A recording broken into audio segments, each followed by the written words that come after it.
2026年2026年3月13日3月13日星期五，星期五，我的侄子，我的侄子，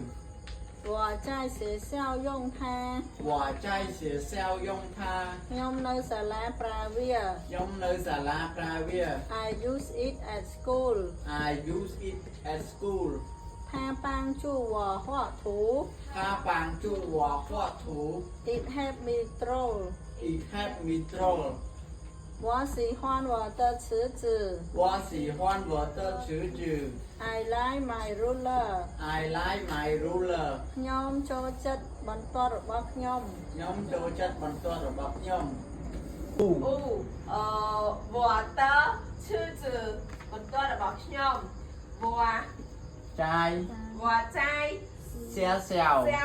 小小用它I use it at school 帮助它帮助我画图我画图 It helps me draw 我喜欢我的车子 I like my ruler 2026年3月13日星期五，我的侄子，不知道吧？让我在学校用它，用那个练高练，它帮助我的画图，用单眼皮来的就用不的，我喜欢我的侄子，就说这不到了。2026年3月13日星期五，我的侄子，我叫小小，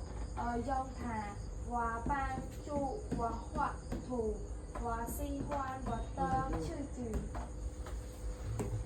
2026年3月13日星期五我的侄子បន្ទាត់របស់ខ្ញុំ我在学校用它ខ្ញុំនៅសាលារៀនប្រើវា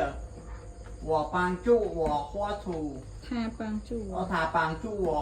画图វាជួយខ្ញុំគូរគំនូរ我喜欢我的侄子ខ្ញុំចូលចិត្តបន្ទាត់របស់ចាសួស្តីបងប្អូនទាំងអស់គ្នាសាលារៀនភាសាចិនយើងខ្ញុំមានទទួលសិស្សចាប់តាំងពីអ្នកមិនចេះសោះនិងចេះខ្លះហើយនៅភូមិចកាស្វាយ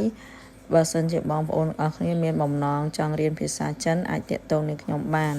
ហើយជាពិសេសក៏មានរៀនតាមអនឡាញដែរចាអរគុណច្រើនបាយបាយ